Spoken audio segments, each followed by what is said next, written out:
Hello, സമയം രാവിലെ 7 മണി ആയതേ ഉള്ളേ. ഞാൻ രാവിലെ വണ്ടി എടുത്തുകൊണ്ട് എങ്ങോട്ടാണെന്നല്ലേ എന്നെ കൂടെ പോയി പറഞ്ഞുതരാം. ഇത് നമ്മുടെ വീടിൻ്റെ തൊട്ടടുത്തുള്ള സർക്കാർ ആയുർവേദ ആശുപത്രിയാണ്. ഇതിനോടനുബന്ധിച്ച് ഒരു വനിതാ ജിമ്മും ഒരു യോഗ പരിശീലന കേന്ദ്രവും പ്രവർത്തിക്കുന്നുണ്ട്. അപ്പോൾ ഞാൻ ഈ യോഗ പരിശീലന കേന്ദ്രത്തിൽ വരാൻ തുടങ്ങിയിട്ട് ഒരു 2 വർഷത്തോളമായി. എന്തിനാ ഇവിടെ വരാൻ തുടങ്ങിയതെന്നുള്ള കഥയാണ് ഞാൻ ഈ പറഞ്ഞു വരുന്നത്. നമ്മുടെ ജീവിതത്തിൽ നല്ലതോ ചീത്തയോമായ ഓരോ കാര്യങ്ങൾ സംഭവിക്കുന്നതിൻ്റെ പിന്നിലും വ്യക്തമായ ദൈവത്തിൻ്റെ ഒരു പദ്ധതി ഉണ്ടെന്ന് എൻ്റെ അനുഭവത്തിൽ നിന്ന് എനിക്ക് വെളിവായ കാര്യമാണ്.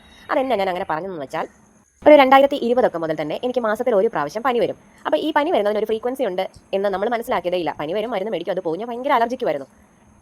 അങ്ങനെ ഇരിക്കെ 2024 ജൂലൈ 8 വൈകുന്നേരം ഞാൻ സ്കൂളിൽ നിന്ന് വണ്ടി ഓടിച്ച് വരുന്ന വഴിക്ക് കറക്റ്റ് പുതുപ്പള്ളി പള്ളിയുടെ കവാടത്തിൻ്റെ വാതിക്കൽ വെച്ച് പുറകിൽ നിന്ന് ഒരു കാറ് വന്ന് എൻ്റെ സ്കൂട്ടറിൽ ഇടിക്കുകയും ഞാൻ റോഡിലേക്ക് മറിഞ്ഞു വീഴുകയും ചെയ്തു. ഞാൻ അതിഭയങ്കര പുതുപ്പള്ളി പള്ളി പുണ്യാളച്ചൻ്റെ വിശ്വാസിയാണ്. അപ്പോൾ എന്നെ അവിടെ വെച്ച് തള്ളിയിട്ടതല്ലേ എന്ന് ചോദിച്ച് ഞാൻ ദൈവത്തോട് എപ്പോഴും പരാതി പറയും. ഹിന്ദുവായി ഞാനെങ്ങനെ ഇവിടുത്തെ അതിഭയങ്കര വിശ്വാസിയായി എന്നൊക്കെ പിന്നെ പറഞ്ഞുതരാവേ. അതവിടെ നിൽക്കട്ടെ. അപ്പം നമ്മുടെ കഥയുടെ ബാക്കി പറയാം. ആക്സിഡന്റ് ആയ കാറിന്റെ ഡ്രൈവർ ഒരു പയ്യനായിരുന്നു. ആ പയ്യൻ തന്നെ എന്നെ അന്നേരം തൊട്ടടുത്തുള്ള ഹോസ്പിറ്റലിൽ എത്തിക്കുകയും എക്സ്റേ എടുക്കുകയൊക്കെ ചെയ്തു. കാലിനായിരുന്നു ഇഞ്ചുറി, ചതവായിരുന്നു. 3 ദിവസത്തെ റെസ്റ്റ് പറഞ്ഞ് ഡോക്ടർ വീട്ടിലേക്ക് എന്നെ വിട്ടു. എനിക്ക് പ്രത്യേകിച്ച് പ്രശ്നമൊന്നുമില്ല. ഇതിനുശേഷം ഒരു 2-3 ദിവസം കഴിഞ്ഞപ്പോൾ മുതൽ എൻ്റെ വലത് കൈ പൊക്കാൻ മേല. പാതിരാത്രിയൊക്കെ അതിഭയങ്കര വേദന എന്ന് പറഞ്ഞാൽ നമ്മളെ തിരുമിയാലൊന്നും മാത്രം സാധാരണ വേദനയല്ല, അതിഭയങ്കര വേദന. കഥയുടെ ബാക്കി അടുത്ത വീഡിയോയിൽ.